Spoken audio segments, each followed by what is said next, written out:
is Jocelin Snow, and I'm an adventure rider. I've ridden all types of motorcycles and competed in several different styles of motorcycling.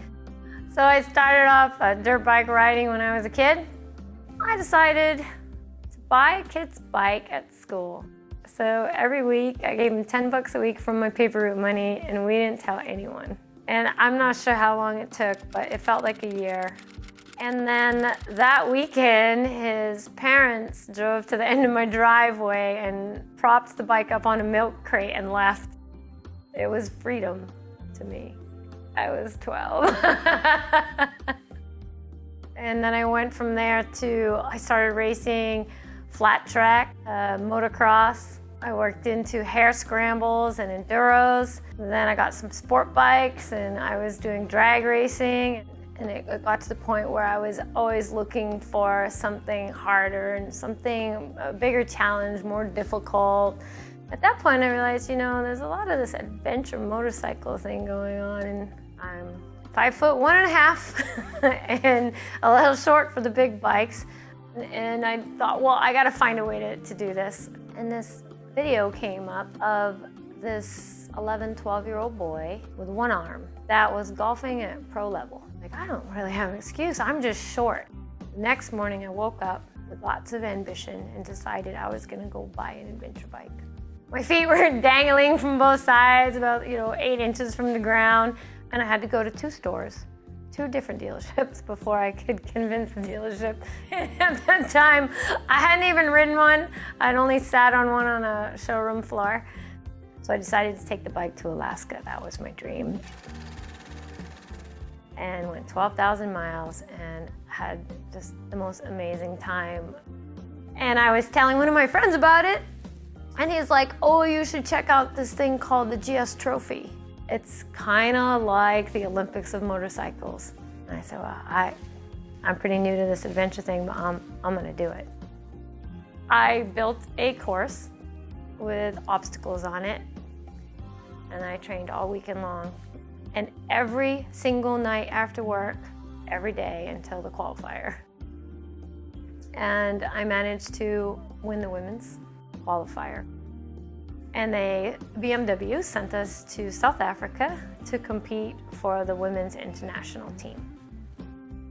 So there were 23 completely amazing, talented women that competed in South Africa, and I ended up finishing 4th. And that was the year that BMW decided to have 2 women's teams because our scores were so close together. So we had 2 women's international teams of 3. And that was the GS Trophy in Mongolia, which was 2018. At that point, it wasn't a competition anymore. It was just about riding and meeting all these new friends that enjoy motorcycling like we enjoy motorcycling, but they're from all over the world. And it's part of the fun about the GS Trophy is none of the competitors really know what to expect. But you can only do the trophy once. Now that the trophy is over, it's been my mission to inspire other riders. Don't be afraid of this bike. So what? If you tip it over, I'll show you. You can pick it up. And it's the best feeling to inspire others. And this year, the new trophy came around. It's going to be New Zealand for 2020. I was sitting in an airport and I'm looking at my email. It's from BMW and it said, Jocelin, we're wondering if you'd be interested in co-hosting the GS Trophy in New Zealand. Oh my gosh, oh my gosh, oh my gosh. I think it just keeps getting better because this is even way better than going there as a competitor, to be able to go there and support all the teams and all the riders and experience, New Zealand with them. This is gonna be really cool.